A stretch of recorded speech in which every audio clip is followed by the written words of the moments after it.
Hello students, कैसे हैं आप सब लोग। उम्मीद करती हूँ सब अच्छे होंगे। मैं Meena Rana ICT virtual class में आपका स्वागत करती हूँ। स्टूडेंट्स, हम पढ़ रहे हैं क्लास 9 की हिंदी और क्षितिज भाग 2 से भाग 1 से हम पढ़ रहे थे प्रेमचंद के फटे जूते। हरिशंकर परसाई जी द्वारा लिखित ये एक निबंध विधा में लिखी गई गद्य रचना है।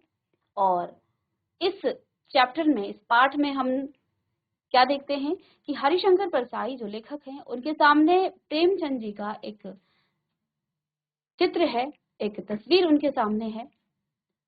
और जब लेखक प्रेमचंद जी के इस तस्वीर को निहारते हैं और सर से लेके नीचे जब पांव पर इनकी नजर जाती है तो वहां पर उनकी नजर जो है टिक जाती है। वही वो देखते हैं और वो अचंभित हो जाते हैं कि हिंदी साहित्य के इतने बड़े साहित्यकार होने के बावजूद भी फटे जूतों में इस प्रकार से फोटो खिंचवाना, ये जो है किस तरह का जो है इनकी मानसिक जो है प्रवृत्ति है।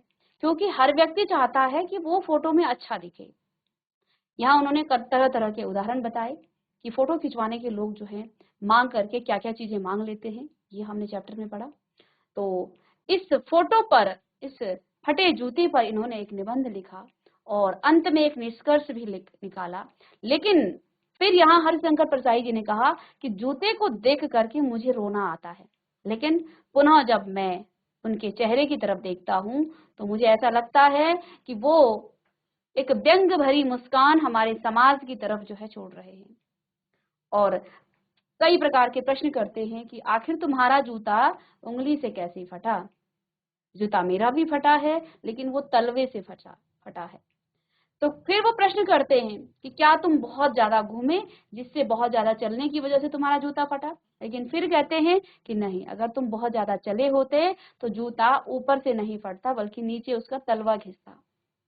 तो इस तरह से जो है अंत में उन्होंने निष्कर्ष निकाला कि तुमने कहीं ना कहीं जो है समाज की उन बुराइयों को ठोकर मारी है और उस ठोकर को मारते मारते किसी कठोर चीज को तुमने ठोकर मारी है। और वो कठोर चीज क्या है? जो हमारी रूढ़ियां हैं, जो गलत परंपराएं, जो हम जिसको हम जो है जिसका वो सामना नहीं करते हैं बल्कि हम जो है बगल से निकल जाते हैं। तो इन्होंने कहा कि तुमने उन बुरी आदतों को, उन बुरी परंपराओं को ठोकर मारी है, इसलिए तुम्हारा जूता ऊपर से फटा है। तुम आगे चल सकते हो लेकिन हम आगे नहीं चल सकते हैं क्योंकि हमारा जूता नीचे से फटा है, तलवा उसका घिस गया है और जब हम ज्यादा चलेंगे तो हमारा पैर जो है क्या हो जाएगा? दुखेगा, वो लहूलुहान भी हो सकता है। तो अंत में उन्होंने कहा कि कहीं ना कहीं तुम्हारी ये मुस्कान है, ये व्यंग भरी मुस्कान तुम्हारी उस समाज पर है जो दिखावे किसका जीवन जीती है। यहाँ हरिशंकर परसाई जी ने प्रेमचंद जी के इस चित्र पर क्या कहा कि तुम्हें पर्दे का महत्व नहीं पता है और हम लोग पर्दे पर कुर्बान हैं। तुम पर्दे का महत्व नहीं जानते हो कि पर्दे पर कैसे दिखावा किया जाता है। तुम्हें बिल्कुल भी नहीं पता कि पर्दे पर जो है आपको दिखावा करना है। प्रेमचंद जी अपना जूता छिपा भी सकते थे, फोटो नहीं भी खिंचवाते, लेकिन उन्होंने फोटो खिंचवाया, उन्होंने दिखावा नहीं किया, वो जैसे थे वैसे फोटो में भी खिंचकर आ गए।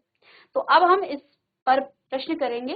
तो आइए, आपका चैप्टर नंबर 6 प्रेमचंद के फटे जूते, और इसका पहला प्रश्न है, हरिशंकर परसाई ने प्रेमचंद का जो शब्द चित्र हमारे सामने प्रस्तुत किया, उससे प्रेमचंद के चित्र की विशेषताएं उभर कर आई हैं। चलिए प्रश्न नोट करेंगे। हरिशंकर परसाई ने प्रेमचंद का जो चित्र, जो शब्द चित्र हमारे सामने प्रस्तुत किया है, उससे प्रेमचंद के चित्र की विशेषताएं उभर कर आती हैं।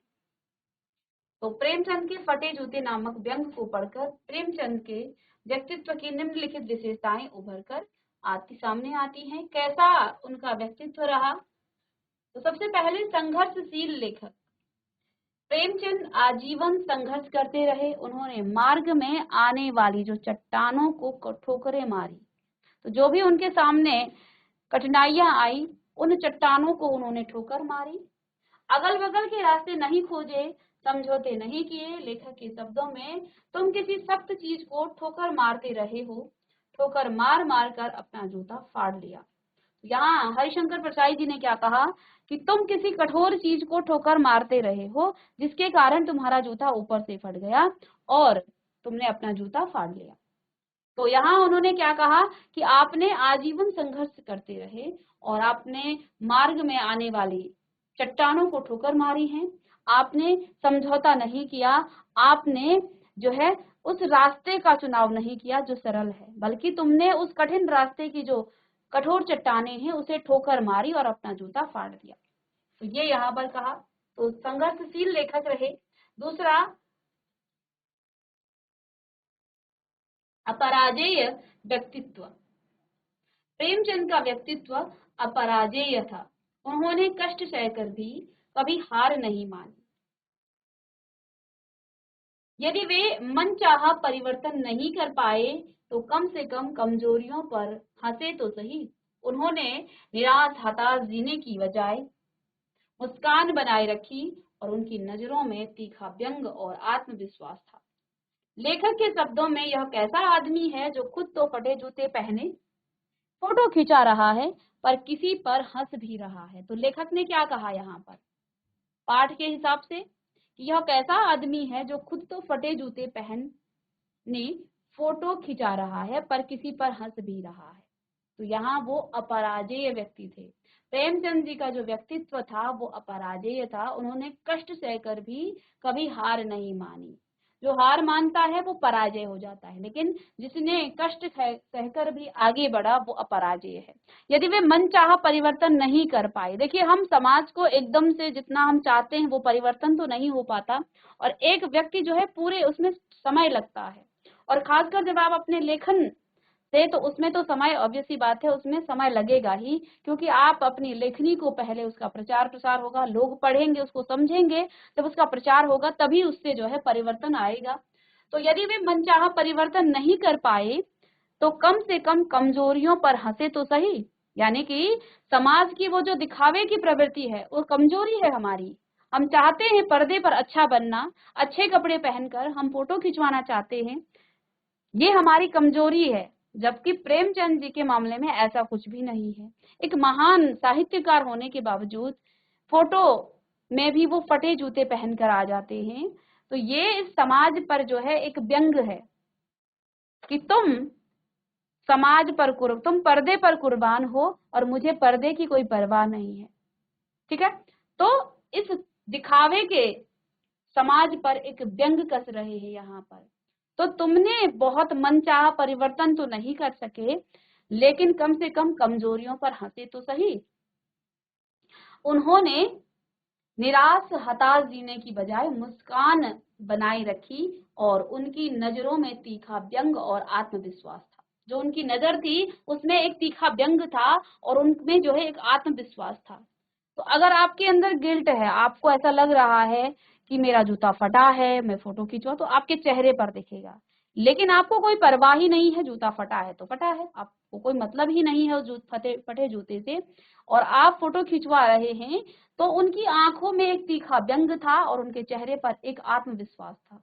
इस तीखे व्यंग और उस आत्मविश्वास को देखकर लेखक जो है बहुत परेशान था और हैरान था। उन्होंने जो है अंत में निष्कर्ष निकाला, और लेखक के शब्दों में यह क्या कहा, यह कैसा आदमी है जो खुद तो फटे जूते में फोटो खिंचा रहा है पर किसी पर हंस भी रहा है। तो लेखक ने क्या कहा, ये आदमी कैसा है, खुद तो फटे जूतों में फोटो खिंचवा रहा है लेकिन ऊपर से किसी और पर हंस भी रहा है। तो ये इस पाठ के माध्यम से, बाकी हमने अर्थ यहाँ पर लिखा है, चलिएगा। तो ये एक उनके मतलब एक फोटो खिंचवा कर हंसना, ये लेखक को बड़ा परेशान करता है कि ये आदमी कैसा है जो खुद तो फटे जूतों में फोटो खिंचाता है लेकिन खुद किसी पर हंस रहा है, जबकि समाज को उन पर हंसना चाहिए था। लेकिन यहाँ लेखक ने बताया ये कोई ऐसा वैसा व्यक्ति नहीं था जो फटे जूतों में फोटो खिंचवा रहा है। ये कहीं ना कहीं हमारे समाज के उन लोगों पर व्यंग कर रहा है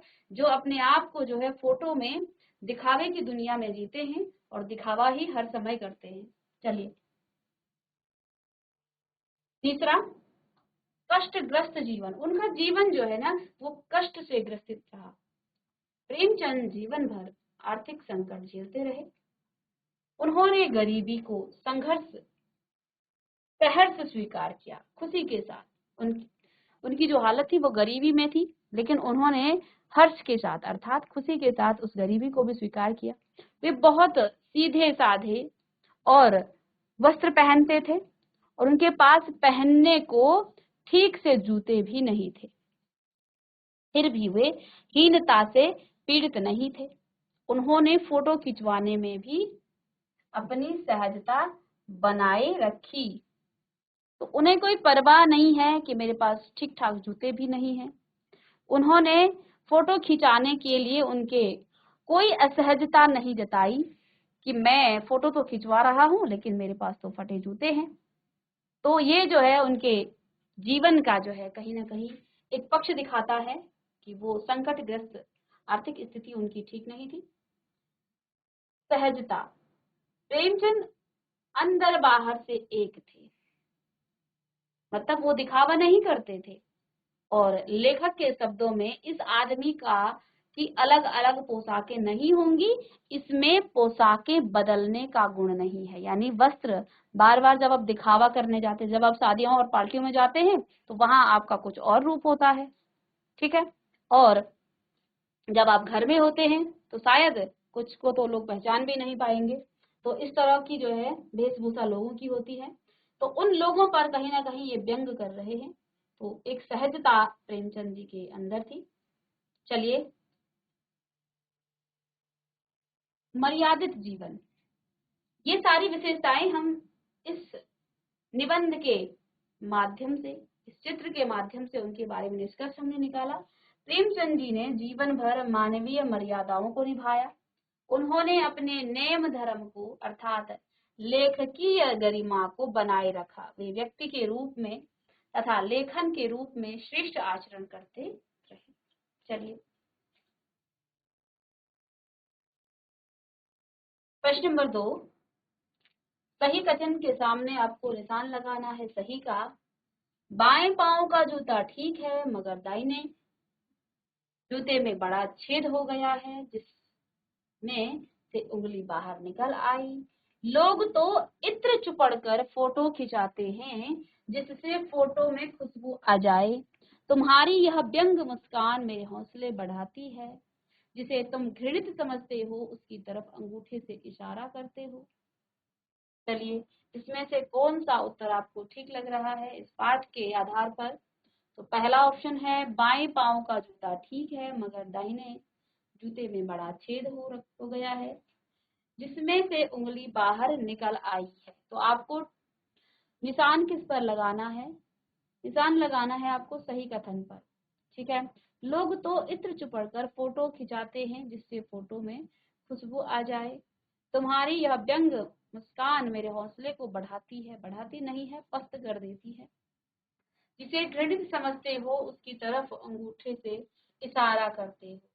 तो यहाँ पर आपका ऑप्शन 2 सही है, लेकिन चौथा ऑप्शन भी यहाँ पर कुछ ना कुछ सही है। जिसे घृणित समझते हो उसकी तरफ अंगूठे से इशारा करते हो, ये भी सही बात है। तुम्हारी यह व्यंग मुस्कान मेरे हौसले बढ़ाती है, ये गलत है।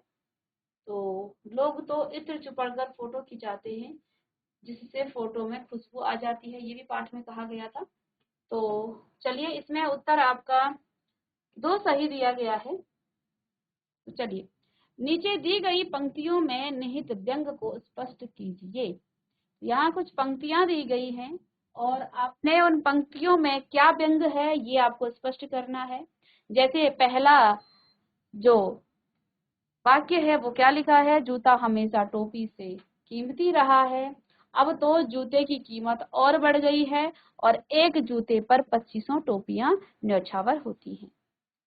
आगे दूसरा ख में, तुम पर्दे का महत्व नहीं जानते, हम पर्दे पर कुर्बान हो रहे हैं। जिसे तुम घृणित समझते हो उसकी तरफ हाथ की नहीं पांव की उंगली से इशारा करते हो। और चलिए, तो ये 3 यहाँ पर पंक्तियां हैं, इनको लिखें और इनका आपको अर्थ बताना है, इनके व्यंग को आपको समझाना है। चलिए चलिए, तो पहला यहाँ वाक्य है, पहली पंक्तियां हैं कि जूता हमेशा टोपी से कीमती रहा, अब तो जूते की कीमत और बढ़ गई है और एक जूते पर 25 टोपियां न्यौछावर होती हैं। इस पंक्ति में क्या व्यंग आपको दिखता है?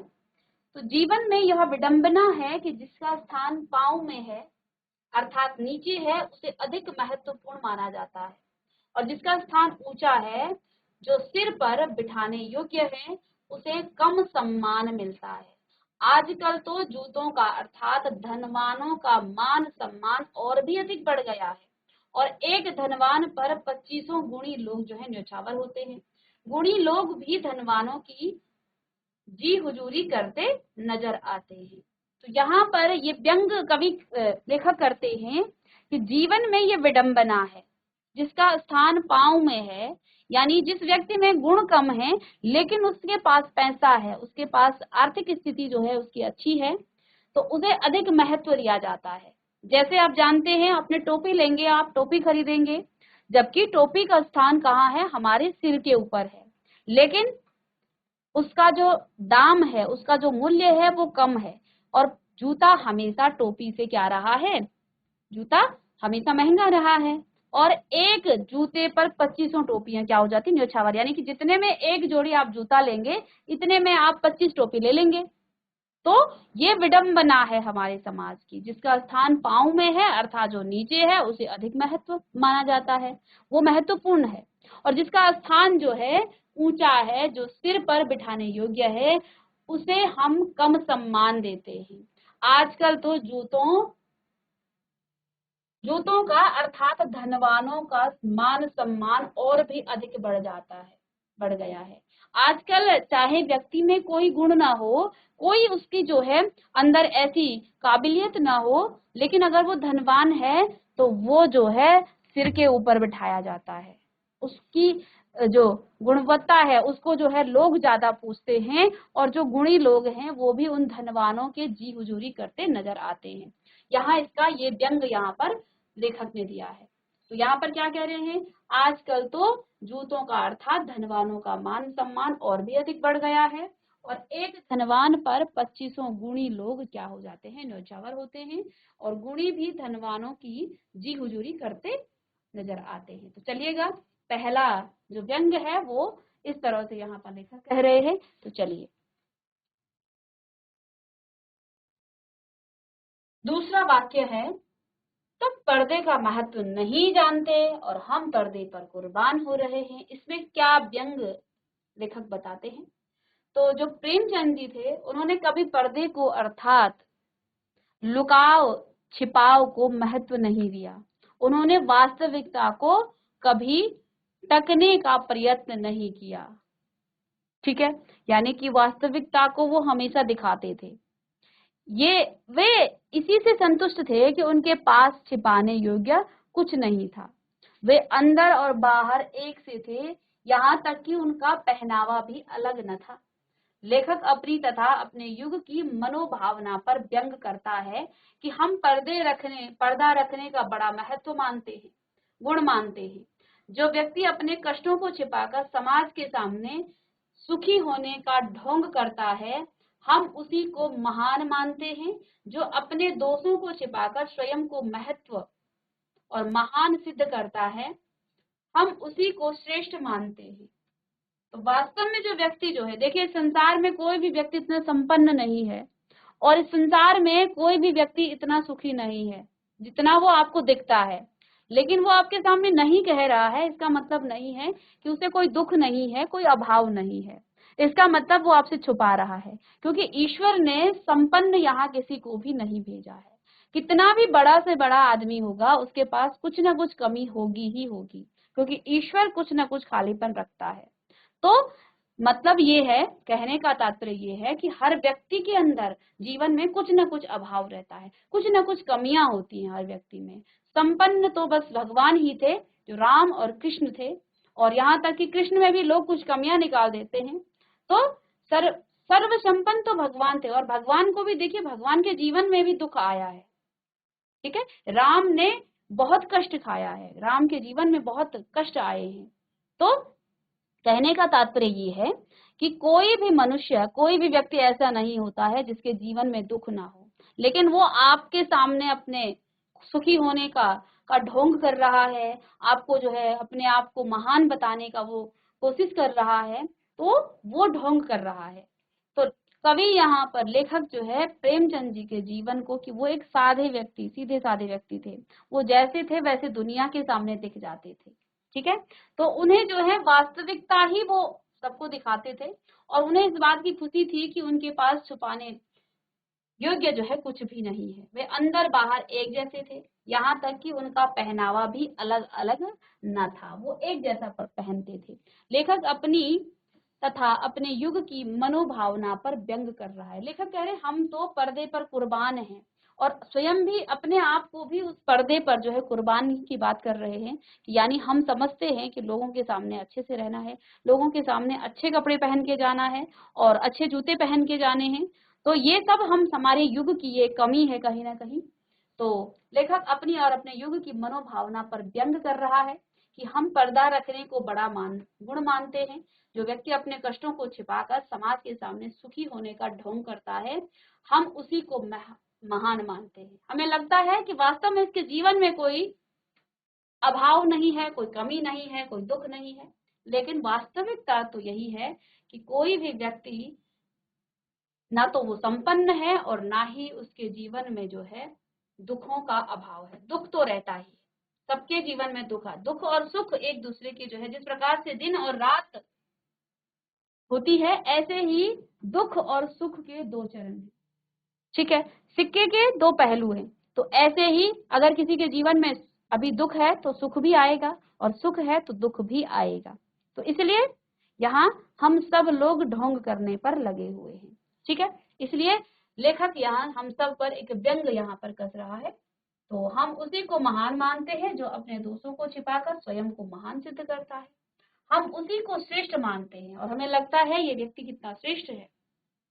और कई बार आपको यही लगता है कि ये व्यक्ति दूसरे के बारे में बुरा कह रहा है, तो इसका मतलब ये बड़ा श्रेष्ठ है। लेकिन ये आप समझ लीजिए, जो व्यक्ति जिसकी ज्यादा बुराई करता है, उस व्यक्ति में ही सबसे ज्यादा बुराइयां बसी हुई हैं, क्योंकि वो अपनी बुराइयों को छिपाता है। ठीक है, तो वो व्यक्ति सबसे बुरा है जो दूसरे की बुराई करता है। चलिए, तो वो जो है अपने दोषों को तो छिपा लेता है, लेकिन स्वयं को वो महान सिद्ध करने की कोशिश करता है, और हम भी उसी को श्रेष्ठ मानने लग जाते हैं। चलिएगा, नोट कीजिए इसे।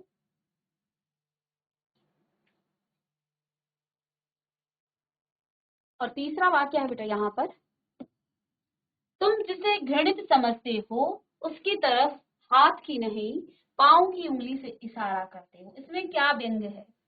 तो लेखक कहता है कि प्रेमचंद ने समाज में जिसे भी घृणा योग्य समझा, उसकी ओर हाथ की उंगली से नहीं बल्कि अपने पांव की उंगली से इशारा किया, अर्थात उसे अपनी ठोकरों पर रखा और अपने जूते की नोक पर रखा, उसके विरुद्ध संघर्ष किया। यहाँ कहने का तात्पर्य यह है कि जो घृणित है, जो घृणा के योग्य है, उसकी ओर हाथ की उंगली नहीं बल्कि उसे बार बार अपनी पांव की उंगली से उसे क्या करते रहे, ठोकर मारते रहे, अपनी जूते की नोक पर उसे रखते रहे। तो ये तो है, तुमने उसके विरुद्ध हर बार क्या किया है, संघर्ष किया है। जबकि हम उससे बच जाते हैं, उससे हम समझौता कर लेते हैं, और उन परतों को, उन ठोकरों को से बच करके हम निकल जाते हैं। चलिए आइए, नेक्स्ट प्रश्न है। पाठ में एक जगह पर लेखक सोचता है कि फोटो खिंचाने की अगर यह पोशाक है तो पहले की कैसे होगी,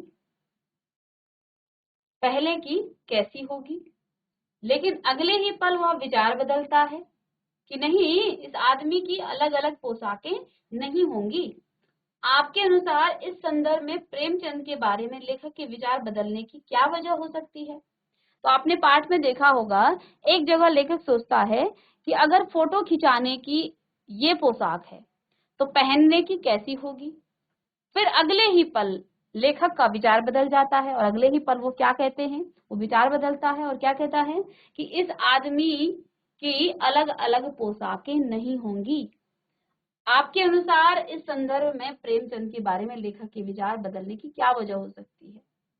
तो ये विचार, प्रेमचंद के बारे में लेखक का विचार यह रहा होगा कि समाज की परंपरा सी है कि वह अच्छे अवसरों पर पहनने के लिए अपने वे कपड़े अलग रखता है जिन्हें वह अच्छा समझता है।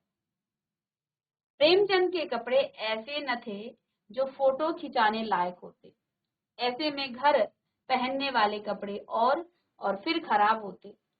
लेखक को तुरंत ही ध्यान आता है कि प्रेमचंद सादगी पसंद और आडंबर और दिखावे से दूर रहने वाले व्यक्ति हैं। उनका रहन सहन दूसरों से अलग है, इसलिए उसने ये टिप्पणी अपनी बदल दी। तो पहले तो उन्होंने लगा कि तुम्हें फोटो खिंचाने की जो है रीति नहीं पता कि तुम जो है दुनिया के सामने किस तरह से आओ, लेकिन पहले तो उन्हें लगा कि ये जो है इनको फोटो खिंचाना नहीं आता है।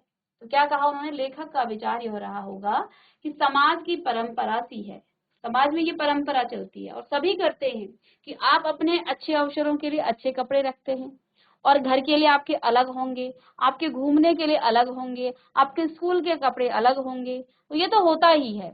तो समाज में ये परंपरा है। आप शादियों में देखिए, एक ही शादी में आप 10-10 जोड़ी कपड़े पहन लेते हैं और हर फंक्शन के लिए आपके अलग अलग कपड़े होंगे।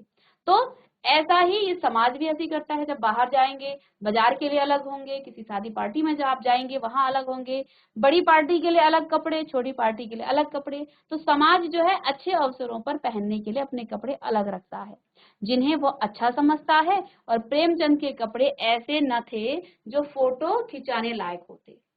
ऐसे में घर पहनने वाले कपड़े और भी खराब होते। लेखक को तुरंत ही ध्यान आता है कि प्रेमचंद जी का जो जीवन है वो सादगी पसंद है, वो आडंबर से बिल्कुल दूर रहते हैं, दिखावे से दूर रहते हैं। ठीक है, तो उनका रहन सहन दूसरों से बिल्कुल अलग है, इसलिए उन पर जो है ये टिप्पणी उन्होंने रखी है कि वो जो है बिल्कुल भी ऐसे व्यक्ति नहीं है। इस आदमी में पोशाकें बदलने का जो है गुण नहीं है, वो अपने कपड़े नहीं बदलता है, वो जैसा अंदर है वैसे ही बाहर आकर के फोटो में खिंच जाता है, इसलिए उन्होंने ऐसा कहा है। तो चलिए इस प्रश्न को आप लिखिएगा उत्तर।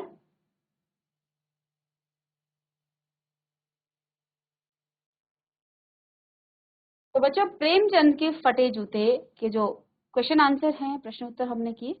आगे के प्रश्न उत्तर हम नेक्स्ट लेक्चर में करेंगे। मिलते हैं नेक्स्ट लेक्चर में, तब तक के लिए